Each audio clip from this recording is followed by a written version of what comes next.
Hi viewers, welcome to our channel. ప్రస్తుతం మనతో పాటు దాము బాలాజీ గారు సీనియర్ జర్నలిస్ట్ ఉన్నారు. వారితో ఒకసారి మాట్లాడదాం. నమస్కారం సార్. నమస్తే. సార్, గత కొంతకాలంగా కూడా మంచు ఫ్యామిలీలో వివాదాలు నడుస్తున్నాయి. మనకు తెలిసిందే. అది ఎప్పటినుంచో కూడా వార్తల్లో అయితే ఉన్నాయి సార్. అయితే ఇప్పుడు దీంట్లో ఒక 2 కీలక పరిణామాలు చోటు చేసుకున్నాయి సార్. ఒకటేంటంటే మంచు మనోజ్ గారు తన సినిమా 'భైరవం' సినిమాని మంచు విష్ణు గారు ఎంతో ప్రెస్టీజియస్‌గా తీసుకొస్తున్న 'కన్నప్ప' ప్రాజెక్టు ఏప్రిల్ 25న రిలీజ్‌కు సిద్ధంగా ఉంది. అదే రోజున ఈ 'భైరవం' సినిమాని రిలీజ్ చేయడానికి ప్లాన్ చేస్తున్నట్టుగా తెలుస్తుంది. అంటే అన్నకు పోటీగా వెళ్ళబోతున్న తమ్ముడు అన్నట్టుగా ప్రచారం జరుగుతుంది సార్. మరి ఈ వార్తల్లో ఎంత నిజం ఉంది? నిజంగా మంచు అంత ఆ సినిమాని ఆ రోజే రిలీజ్ చేస్తాడా లేదా? అండ్ ఇంకోటేంటంటే సార్, మంచు మనోజ్ నిన్న మోహన్ బాబు గారి బర్త్‌డే సందర్భంగా ఒక ఎమోషనల్ పోస్ట్ పెట్టారు. అంటే ఈ బర్త్‌డే నీతో సెలబ్రేట్ చేసుకోలేకపోతున్నాను అంటూ ఒక సాంగ్ యాడ్ చేసి పెట్టారు. ఏంటి వీళ్ళిద్దరు ఏమన్నా మళ్ళీ కలవబోతున్నారా అని చెప్పేసి కూడా చర్చించుకుంటున్నారు. మరి ఏం చెప్తారు సార్ వీటికి సంబంధించి? ముందుగా మనోజ్ ట్వీట్ చూద్దాం. మనోజ్ నిన్న ఒక ట్వీట్ చేస్తూ దాంట్లో అర్జున్ రెడ్డి సాంగ్ 'నాన్న నువ్వు నా ప్రాణం' అనే హ్మ్. ఒక సాంగ్ పెట్టాడు. దాని తర్వాత నాన్న నువ్వు నా సూర్యుడివి నా చంద్రుడివి అని పెట్టాడు. వీళ్ళిద్దరూ కలిసి నటించిన సీన్‌లకు సంబంధించిన ఫోటోలు అవన్నీ కూడా షేర్ చేశాడు. సో నేను నీ బర్త్‌డేని జరుపుకోలేకపోతున్నాను నీతో కలిసి. సో త్వరలోనే నీతో కలిసి జరుపుకునే దానికోసం ఇది చేస్తున్నాను, వెయిట్ చేస్తున్నాను. చాలా ఎమోషనల్‌గా ఫీల్ అవుతూ పెట్టాడు.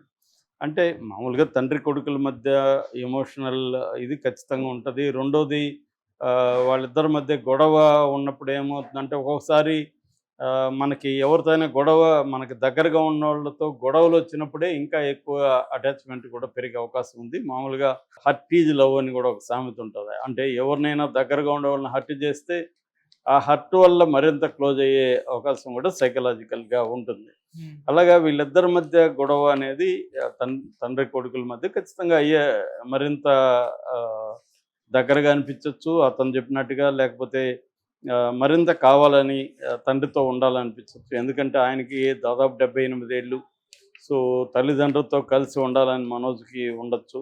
కాకపోతే ఏందంటే ఇక్కడ మనోజ్ దృష్టిలో విష్ణు విలను, విష్ణు దృష్టిలో మనోజ్ విలను.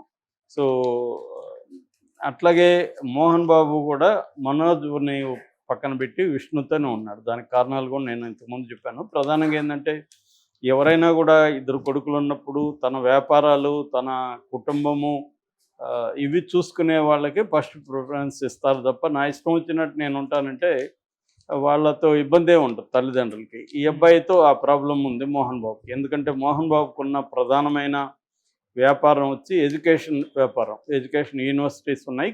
యూనివర్సిటీ ఉంది, కాలేజెస్ ఉన్నాయి. సో వాటిని మనోజ్ చూసుకోవట్లేదు. విష్ణు దాన్ని నడుపుతున్నాడు. దాన్ని ఇంకా నెక్స్ట్ లెవెల్‌కి కూడా విష్ణు తీసుకుపోతున్నాడు. ఎందుకంటే ఇంటర్నేషనల్‌గా కొన్ని యూనివర్సిటీతో టైప్స్ పెట్టుకోవడం, అలాగా వాటిని ఇంపార్టెన్స్‌ని పెంచడం ఇవన్నీ కూడా విష్ణు చేస్తున్నాడు. అలాగే తన భార్యతో కలిసి ఇంకొన్ని బిజినెస్‌లు కూడా విష్ణు ప్లాన్‌గా చేస్తున్నాడు. రెండో వైపు కెరియర్‌లో కూడా విష్ణు హిట్ అవుతున్నాయో లేదో పక్కన పెడితే ఒక ఆర్గనైజ్డ్‌గా ఉన్నాడు. అంటే ఒక డిసిప్లైన్‌గా ఉండడం, ఫ్యామిలీని తల్లిదండ్రులని చూసుకోవడం, వ్యాపారాలను చూసుకోవడం, తల్లిదండ్రులకి ఈ ఏజ్‌లో తలనొప్పులు తక్కువగా ఉండేట్టుగా చూసుకోవడం అనేది అతను చేస్తున్నాడు.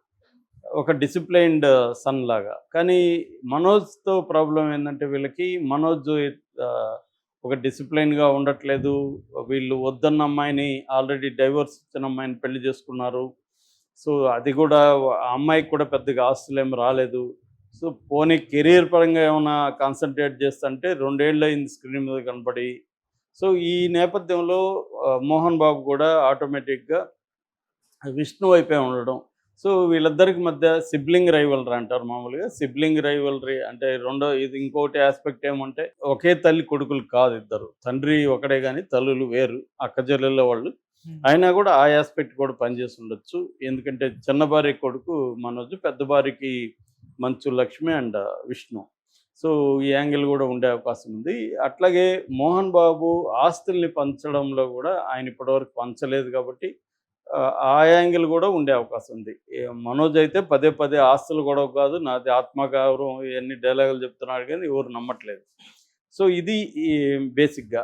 దానివల్ల ఏమవుతుందంటే ప్రతి సందర్భంలో కూడా మనోజ్ చాలా గట్టిగానే విష్ణుకి ఆహ్, ఇబ్బంది కలిగించే విధంగా, దానివల్ల మోహన్ బాబుకి ఇబ్బంది కలిగించే విధంగా ప్రవర్తిస్తున్నాడు. ఇప్పుడు ఏమైందంటే కొత్తగా ఇప్పుడు ఒక ప్రెస్టీజియస్ ప్రాజెక్ట్, ఇప్పటివరకు విష్ణు కెరీర్లో ఇంత పెద్ద ప్రాజెక్ట్ ఎప్పుడు చేయలేదు. ఒక పాన్ ఇండియా సినిమా లాగా భక్త కన్నప్ప, దాని పేరు కన్నప్ప, ఒకప్పుడు భక్త కన్నప్ప సినిమా అని రీమేక్ కన్నప్పగా ఇప్పుడు చేస్తున్నారు. దీనికి ముఖేష్ కుమార్ సింగ్ డైరెక్ట్ చేస్తున్నాడు, మహాభారతం ఫేమ్ అతను. దీంట్లో ఒక ప్రెస్టీజియస్గా ప్రభాస్ని, శరత్ కుమారు, మోహన్ లాల్, అక్షయ్ కుమారు, కాజల్ ఇలాంటి వాళ్ళంతా యాక్ట్ చేస్తున్నారు. ఆల్రెడీ నిన్న మహదేవ్ శాస్త్రిగా నటిస్తున్న మోహన్ బాబు గ్లిమ్స్ని కూడా ఆయన పుట్టినరోజు సందర్భంగా విడుదల చేశారు. సో ఏదేమైనా ఒక ప్రెస్టేజియస్ దీన్ని తీసుకొని దీని మీద ఎంతో ఖర్చు పెట్టి దాదాపు 190 కోట్లు ఎంతో ఖర్చు పెట్టారని విష్ణు ఒక దగ్గర చెప్పినట్టుగా వార్త వచ్చింది. ఏదేమైనా ఒక 150 కోట్ల పైనే దీనికి ఖర్చు పెట్టారు. ఎక్కువగా న్యూజిలాండ్లో సెట్స్ అవి వేశారు, కొన్ని అక్కడ ఉన్న లొకేషన్లో తీశారు. ఏదేమైనా ఆ స్థాయిలో ఆ బడ్జెట్లో కన్నప్ప అనేది తెలుగు వాళ్ళకి తెలుసు, కానీ నార్త్ ఇండియాలో అంత పాపులర్ కాదు. అయినా కూడా వీళ్ళు ఆ సబ్జెక్ట్ తీసుకొని చేశారు. ఇప్పటివరకు ఏంటంటే వచ్చిన టీజర్ మీద కానీ విజువల్స్ మీద, సాంగ్ మీద అంత బజ్ అయితే లేదు. అంటే వెళ్ళిపోయి చూడాలి అన్న ఫీలింగ్ అయితే లేదు. కేవలం ప్రభాస్ కోసమే జనాలు వెళ్ళే అవకాశం ఉంది. ప్రభాస్ రోలు ఎంత ఉందనే దాన్ని బట్టి ఈ సినిమా డిపెండ్ అయింది. ప్రభాస్ రోలు తక్కువే ఉండే అవకాశం ఉంది. సో ఇది బేసిక్గా ఏంటంటే ఒక నాస్తికుడైన కన్నప్ప భక్తుడిగా ఎలా మారిపోయాడు, తీవ్రమైన భక్తుడిగానే ఒక ఆస్పెక్ట్.